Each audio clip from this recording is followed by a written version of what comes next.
Welcome, everyone. I hope that you're having an excellent Out and Equal Summit so far.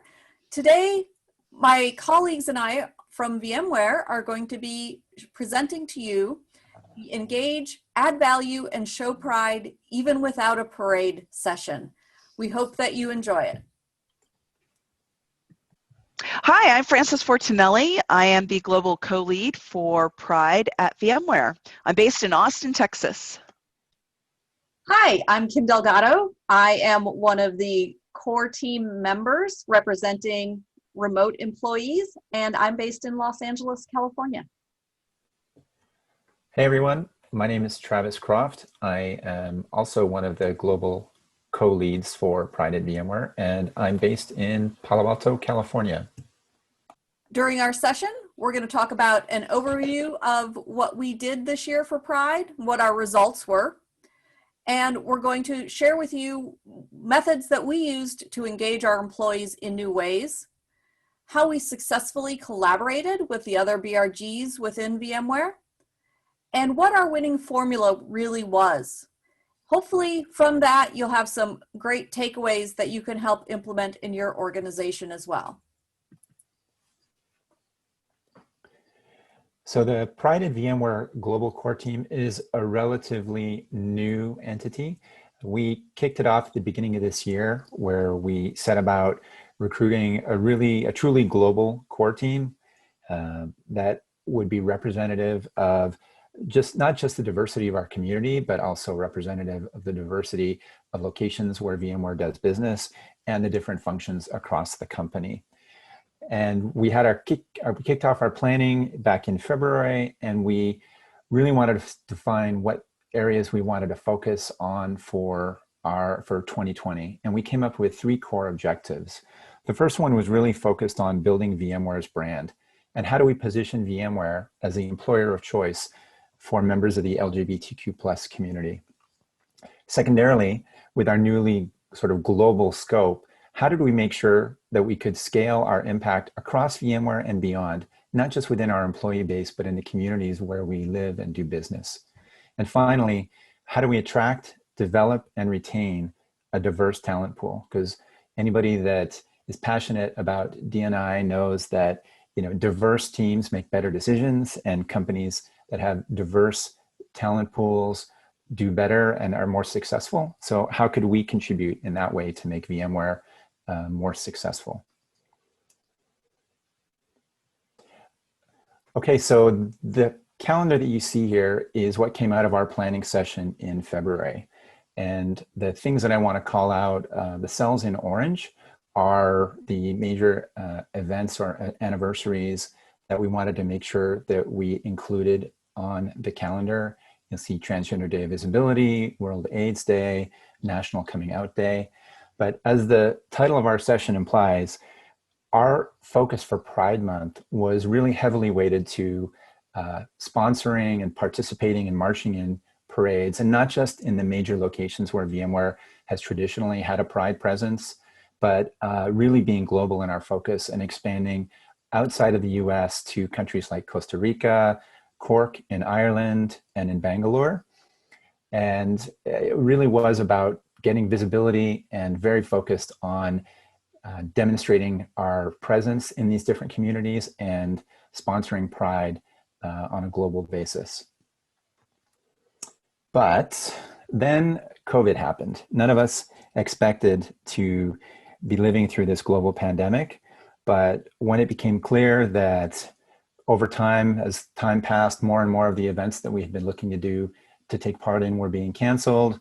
All of our global sites were shut down. So we were shifting from a location or in-person based calendar to having to shift to 100% remote. So that caused us to really rethink our approach to celebrating Pride Month and really celebrating Pride globally, and thinking about how we can have the same kind of impact when we couldn't celebrate in person or get together in groups to celebrate Pride. Right around the same time that we were about to kick off Pride Month, the tragic killing of George Floyd triggered a global awareness of the Black Lives Matter movement. And for those of you that may not know your Pride history, the modern gay Pride movement was founded by Black and brown members of the transgender community that started the Stonewall riots in New York City more than 50 years ago.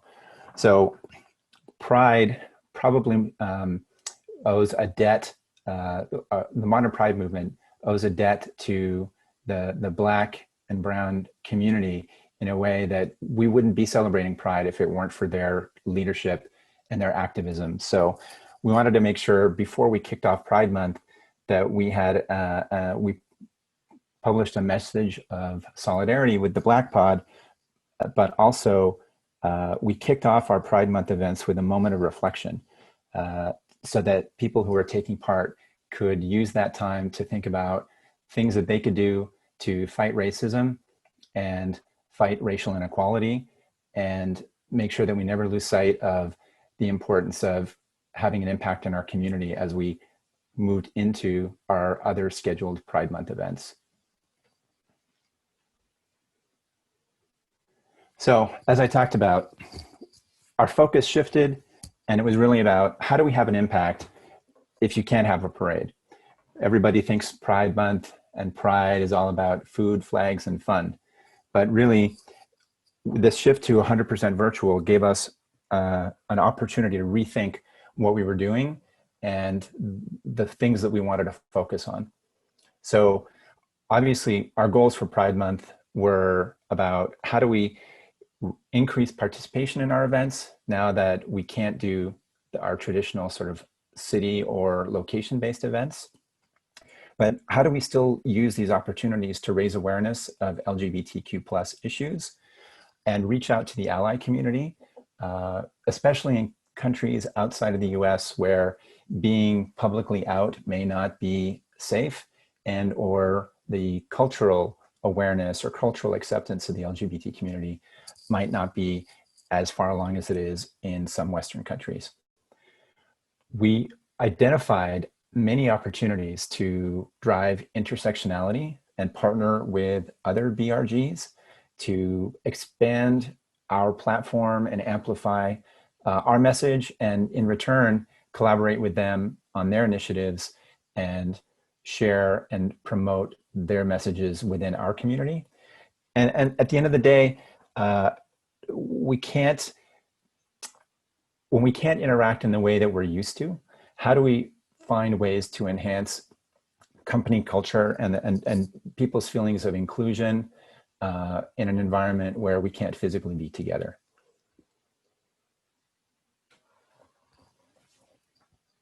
So this is a little bit of a snapshot of where we landed.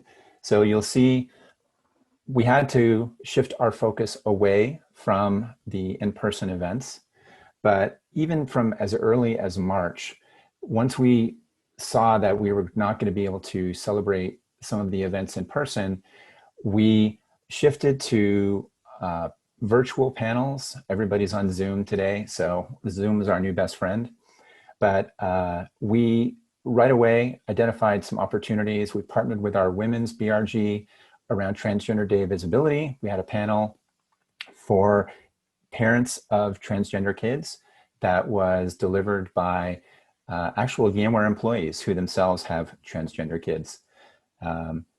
We kicked off something called an Ask Me Anything panel, which is really just sort of an open forum where we can interact with members of our BRG and the broader VMware community. And it was really just in the pandemic, having an opportunity to check in with people, see how people are doing, making sure they're aware of the benefits that they have access to, and if they have need of any kind of mental health services, how to get access to those, since people are struggling with not being able to interact in the ways that they used to in this current kind of shelter-in-place environment. And then we hosted a virtual event with our Veterans BRG around Memorial Day. So right away, once we shifted our focus from in-person to virtual, we identified opportunities to partner with other BRGs to deliver events that were relevant to our community, but also to the broader community at VMware. And then June, we very quickly ramped up a whole bunch of events that we wouldn't necessarily have focused on if we had continued our mandate or our goal of being present and being attending these different parades.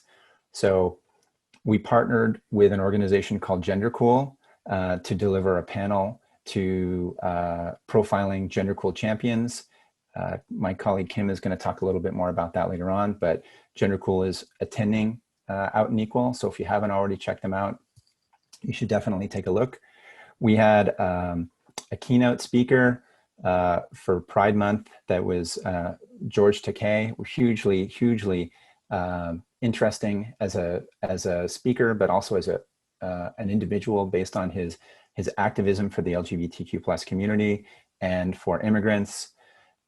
So we had a great session with him that Francis is going to talk about. And then we hosted virtual career workshops and comedy hours across multiple time zones so that our geographically dispersed employee base would have the opportunity to participate in these events live, rather than our traditional sort of host an event in the US and then make the recording available to international employees. We really wanted to make sure that people who were based outside the US had an opportunity to participate in an event live and get the benefit of that live interaction.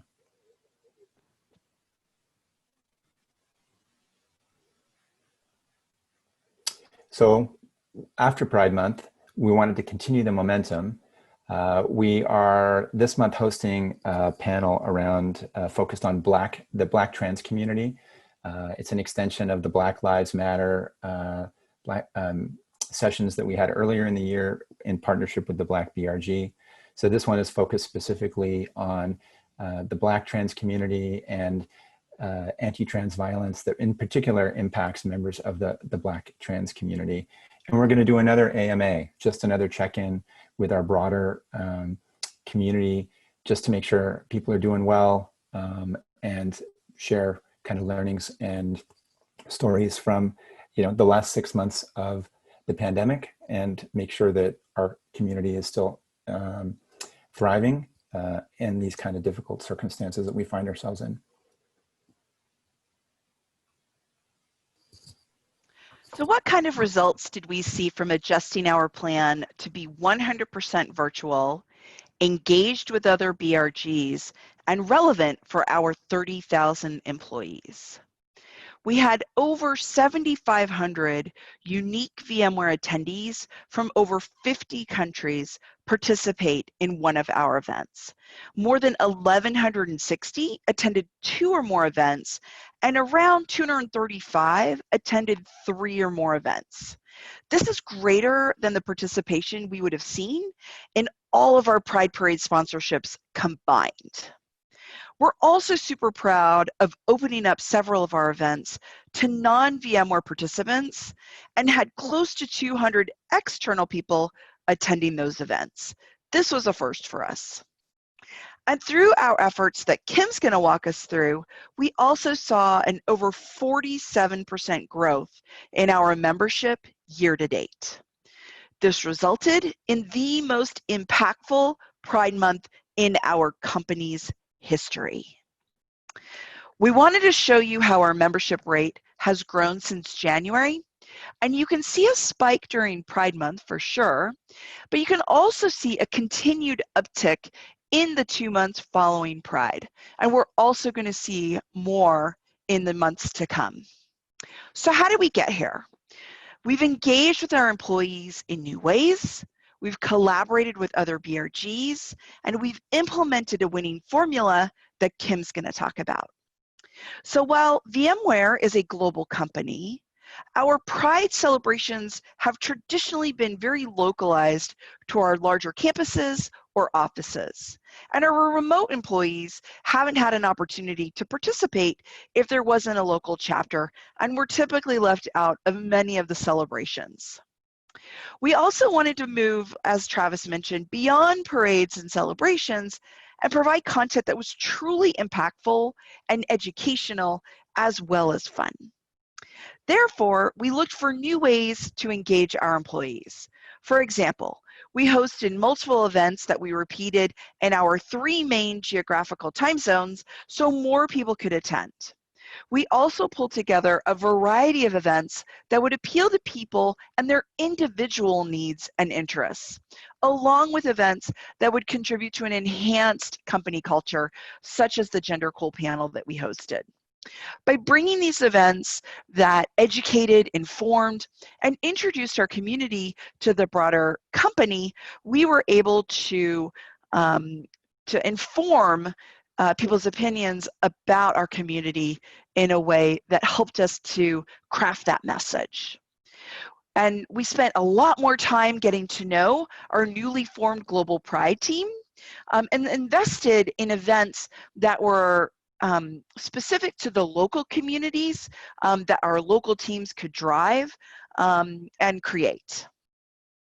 And then, of course, we leveraged internal and external social media to showcase those events and our team members during Pride Month. We spend time educating employees on topics that are important to the LGBTQ+ community by hosting a pronouns challenge and by hosting events that showed intersectionality, to Travis's point, with other BRGs. And speaking of the pronouns challenge, we highly recommend implementing this in your company.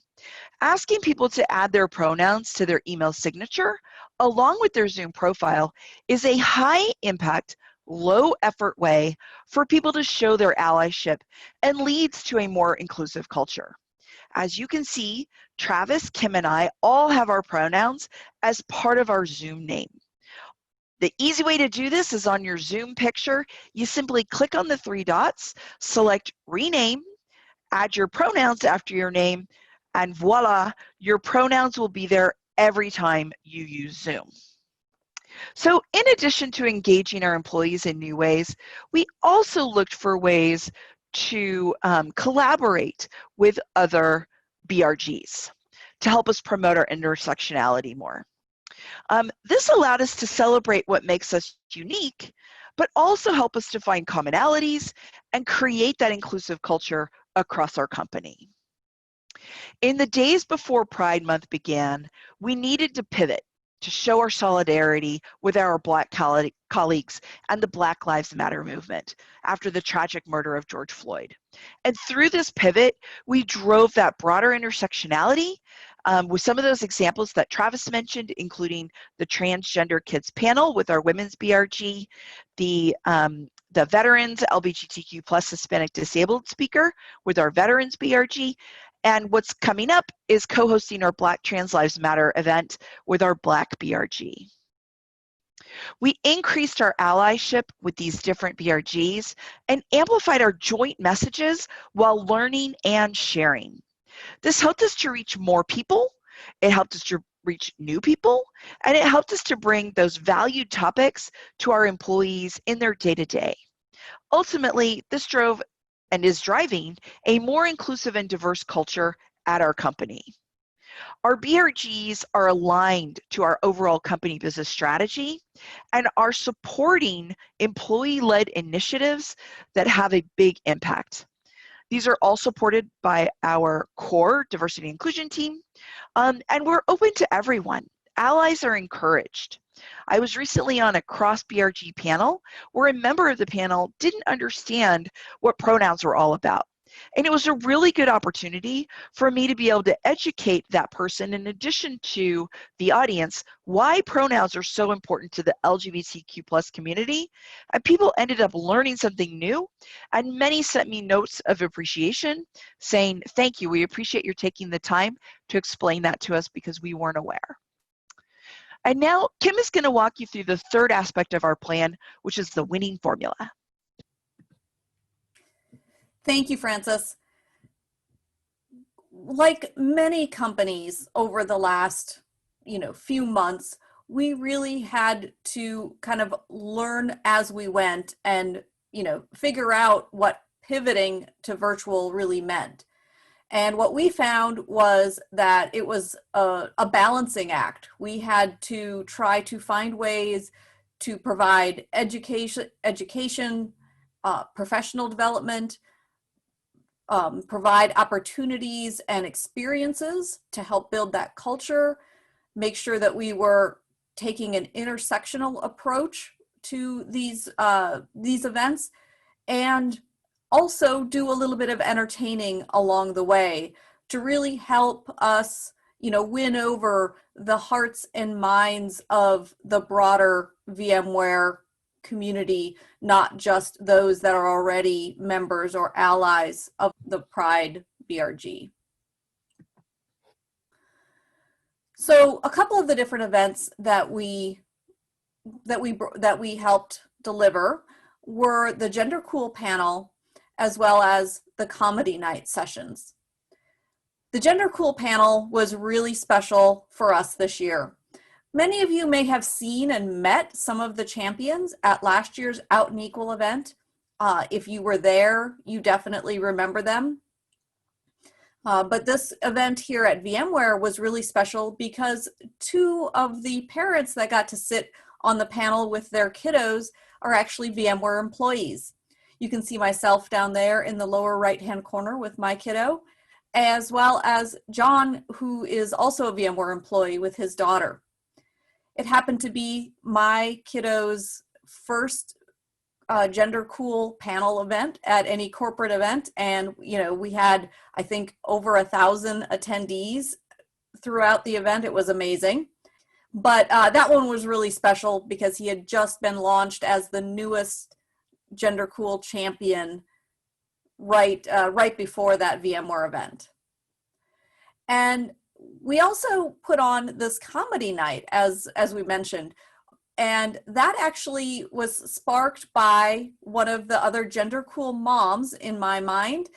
The comedy night was sparked by my interaction with Maya, who happens to be a comedian and another Gender Cool mom.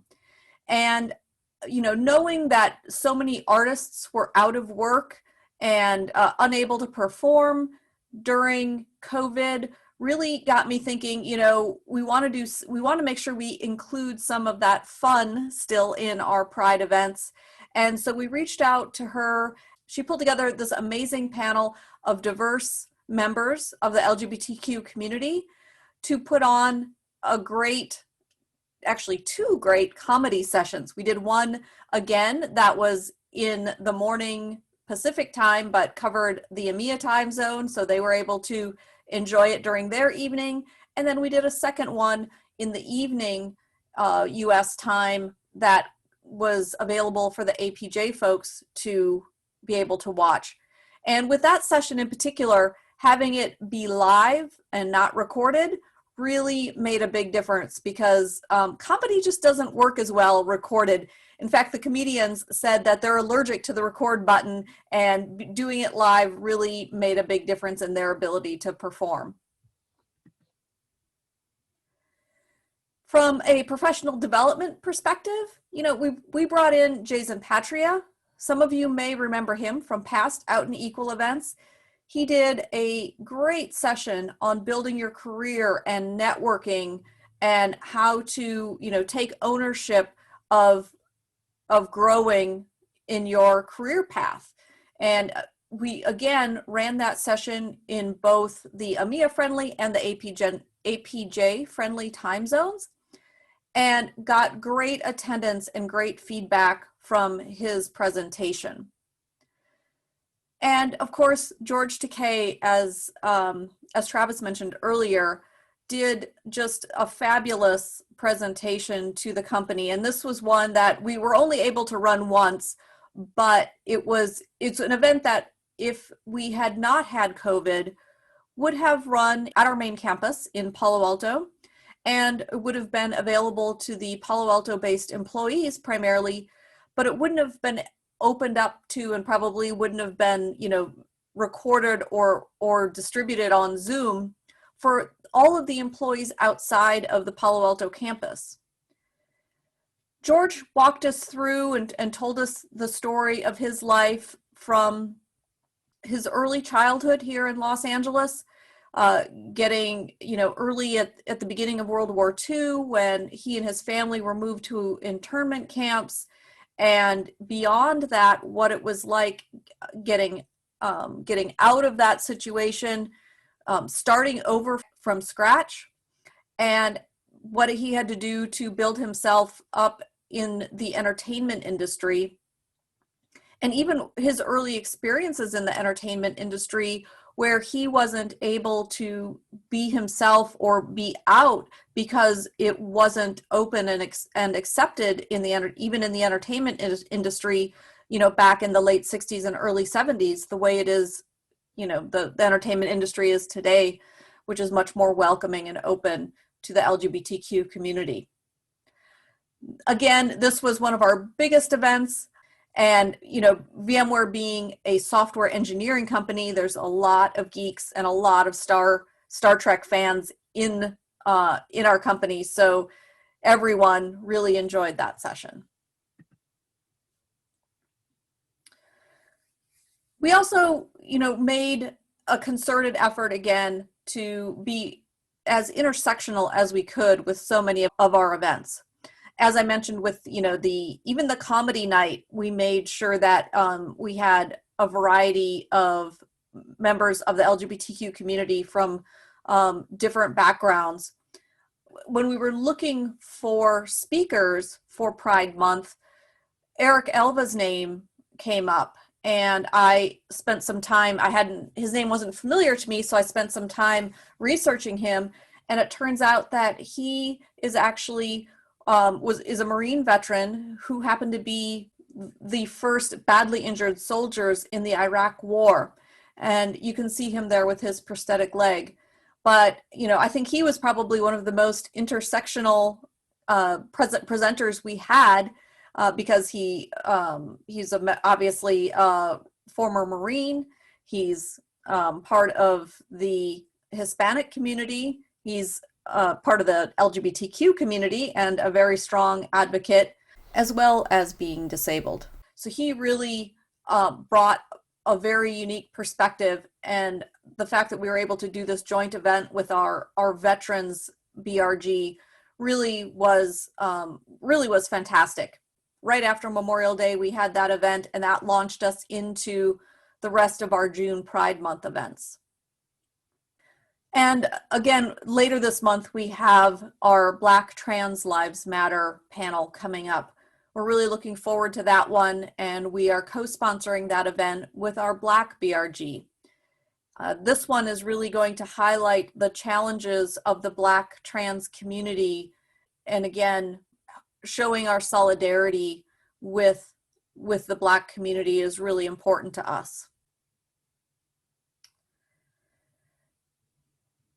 So we've talked about some of these big events that we held, but globally, our Pride core team members and allies have put on a number of different events, as well as done other things to help build our membership and the allyship within our broader VMware community. Francis earlier mentioned the pronoun challenge that we ran, throughout the entire month, and continue to educate and remind folks whenever we have the opportunity. Our teams in China and India ran multiple different events during Pride Month, and again, bringing that really global focus and using these virtual events to share these with everyone really brought the community together. As you can see, we had many grassroots efforts that were not just driven by the core team members themselves, but also by local allies that really helped build the momentum in all of our key geographies. We did other, very visible things, such as the ability to have these picture overlays.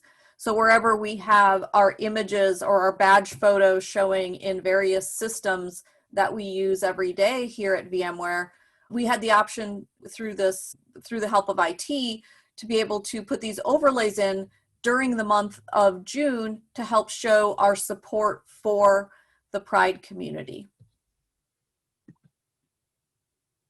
And of course, last but not least, we couldn't go through Pride without having a little bit of fun.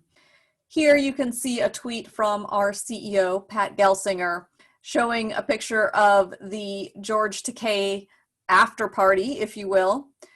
The global core team members got to have this great opportunity to have a meet and greet with George after the event.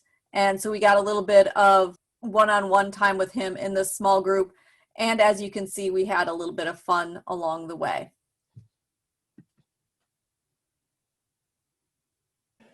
So now I'm going to talk a little bit about how we made it happen. What was the secret sauce? When we had to shift away from in-person events to 100% virtual, what were some of the things that helped make us successful? One of them was critical, was having a globally diverse team. So I don't mean just in terms of the physical locations. We had people representing all of our geographical locations, but also having representation from different functions: finance, HR, engineering, marketing, product management. We had all of our functions represented. And what that did is it brought a very diverse set of skills as well as diversity of ideas. Secondly, because we were a new team, we really, I think, were successful in leveraging the collective creativity of the team.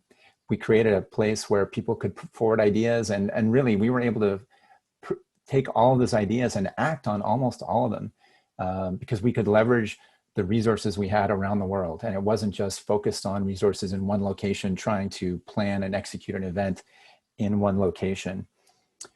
The other thing that I think helped make our Pride Month planning and events so successful was the fact that we were leveraging, that we were bringing in speakers from a huge sort of diversity of backgrounds and sharing their personal stories. The one thing that I think anybody who's involved in D&I will tell you is that storytelling resonates. Having somebody come in and share their personal experience in a fairly sort of interactive and intimate setting gives people the opportunity to ask questions, and again, creates a safe space for them to ask questions, especially for people that have not had a lot of exposure to Pride or the LGBTQ plus community. There's a real sort of nervousness and a fear to ask questions, to potentially risk asking the wrong question. So giving people and creating an opportunity and creating that safe space to allow them to ask those questions, especially when it comes from a place of empathy and curiosity, really, I think was instrumental in extending the reach of our events and also building that sense of community and understanding within the company. So wherever possible, we would recommend leveraging those opportunities and bringing in speakers who are going to be able to share their experiences in a way that touches people and engages with people. And as Kim said, one of the reasons we were so successful is we were able to leverage our network. So we invited other Pride BRG leaders to attend our sessions. We leveraged them for ideas. We were able to get the comedy event off the ground because of the connections that Kim had made with the parents and members of GenderCool. So it really is just sort of lean on your network, because we're all in this together and we all want to build that sense of community across demographic as well as company lines. Excuse me. And finally, as I talked about, share the work. We had a globally distributed team, but we were still able to execute. And the level of collaboration that I saw was something that I've never experienced. Everybody was doing this out of a sense of passion, and that passion was contagious. And people spent nights, weekends, pulling things together that I've never seen that kind of execution. And I was really humbled by the amount of effort and energy that the team brought to the table.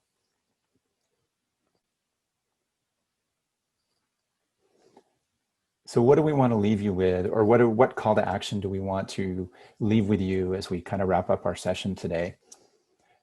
We've talked a couple of times about the pronoun challenge, and can't say enough about how easy that is to roll out and how impactful it is, and the fact that it creates an opportunity to have a conversation around what does pronoun usage mean, and how can it go a long way towards creating a more inclusive and welcoming culture for members of the LGBTQ plus community. We encourage you, think global.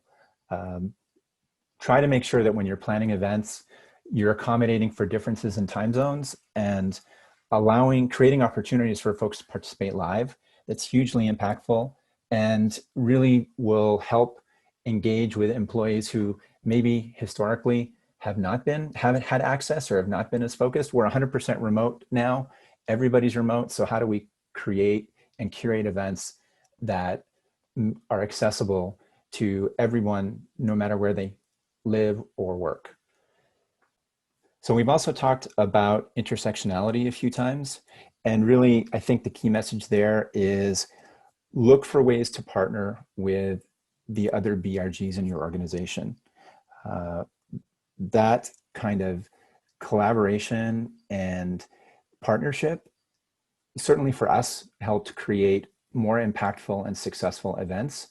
But I guess the key message is we're all supporting our communities. We're all involved in BRGs and diversity and inclusion because it's something that we're passionate about. And why don't we kind of collaborate and share that passion and help other BRGs succeed and allow other BRGs to help us succeed, and creating truly a more diverse and equitable and inclusive workplace. And one thing that I don't think we appreciated before COVID was just how impactful virtual events can be. And you don't need to be in person to connect. And so we highly recommend leveraging all the different tools that are available to connect and collaborate in a virtual way. Because that really, for us, I think the one thing that the pandemic did was it made us think differently. And we had the biggest Pride Month ever. And I don't think we would have been as successful if this situation hadn't arisen and forced us to think differently. I couldn't agree more, Travis. You know, I think we've talked about it, and you know, we'll never go back to doing or to celebrating Pride the way we have in the past, even once we move beyond the current, you know, healthcare crisis. I think that the things that we learned and the interaction and whatnot that we were able to achieve this year has just been fantastic. And I can't wait to apply so many of the lessons that we kind of learned along the way, and being able to build that into our planning for next year. I think it'll be fantastic. Yeah, and I also want to share that if you have any questions about how to do a pronoun challenge at your company, please reach out. We are happy to help you. If you'd like to reach out, please Here's how you do it. Here's how you do it, exactly. So you can reach Travis or Francis by email. You can reach out to me on Twitter at KCD Automate if you'd like to. And, you know, we just really want to thank you all for joining us today. Thank you. Thank you. Thanks, everyone. Thank you Thanks, for everyone. participating. Happy Out and Equal. Have a great rest of the event. And looking forward to seeing you in one of our sessions.